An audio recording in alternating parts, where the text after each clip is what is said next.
Assalamualaikum warahmatullahi wabarakatuh. Di kesempatan kali ini, saya akan mempresentasikan hasil kerja kelompok kami.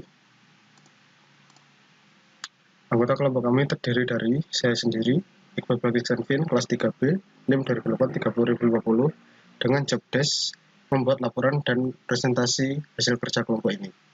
Kemudian anggota kedua adalah Dimas Zulfian Amrullah, dari kelas 3B, NIM 2008-3122, dengan job desk turun ke lapangan dan wawancara langsung kepada owner usaha pagar beton ini.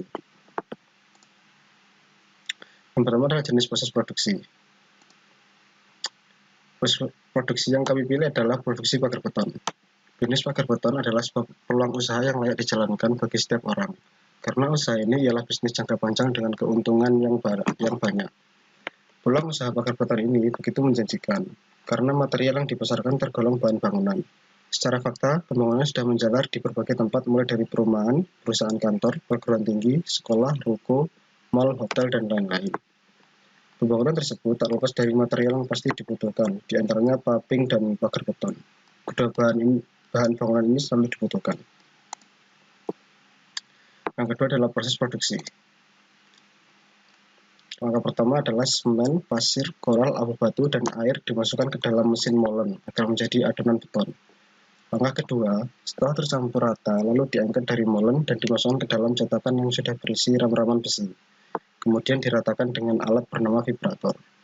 Langkah ketiga, adonan di dalam cetakan didiamkan selama 1 hari sampai mengeras. Kemudian diangkat dan pagar beton sudah jadi dan siap dikirim. Dalam satu cetakan berisi 10 lembar pagar beton. Tiap satu cetakan membutuhkan 3 sak semen, 1 tong pasir, 1 tong koral, 1 tong abu batu, dan 2 tong air. Yang ketiga adalah permasalahan atau kelemahan bisnis pagar beton ini.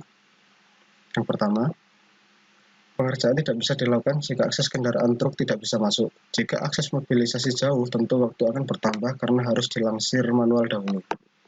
Yang kedua, susah mencari material bermutu. Karena seiring waktu banyak orang membuka pabrik precast sehingga mutu material kadang tidak diperhatikan karena penting harga. Yang ketiga, harga murah kualitas dikurangi.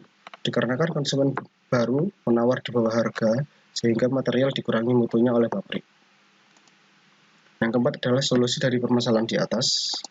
Yang pertama, menggunakan kendaraan ringan atau lebih kecil dari truk untuk mobilitas jauh dan medan yang membuat truk tidak bisa masuk, contohnya pick up. Yang kedua, mencari supplier tetap dan kualitasnya terjamin. Meskipun dengan harga yang fluktuatif, setidaknya kualitas tidak berkurang. Yang ketiga, produsen atau pabrik harus menyediakan informasi material kepada konsumen agar mereka tahu bahwa kualitas material juga membawa harga, supaya tidak menawar semena-mena. Kelima adalah foto proses produksi pagar beton ini.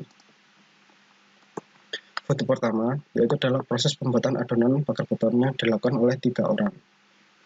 Kemudian foto kedua adalah proses memasukkan adonan ke dalam cetakan dan diratakan oleh alat vibrator yang dilakukan oleh 1 orang.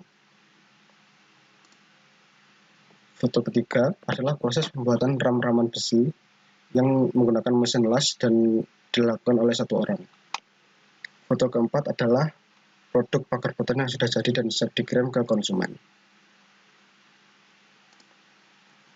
Kemudian yang terakhir adalah DFD level 0 dari proses produksi buatan pagar beton. Sistem produksi pagar beton. Admin melakukan input data bahan baku dan data pemesanan untuk melakukan proses purchase order. Kemudian data bahan baku diterima oleh gudang dan data pemesanan dikirim ke supplier dan supplier menerima bukti pemesanan. Kemudian supplier melakukan distribusi atau pengiriman yang diterima oleh gudang. Kemudian gudang mengirim bukti transaksi dan data transaksi diterima oleh admin. Ya, itulah sekian dari kelompok kami. Terima kasih. Wassalamualaikum warahmatullahi wabarakatuh.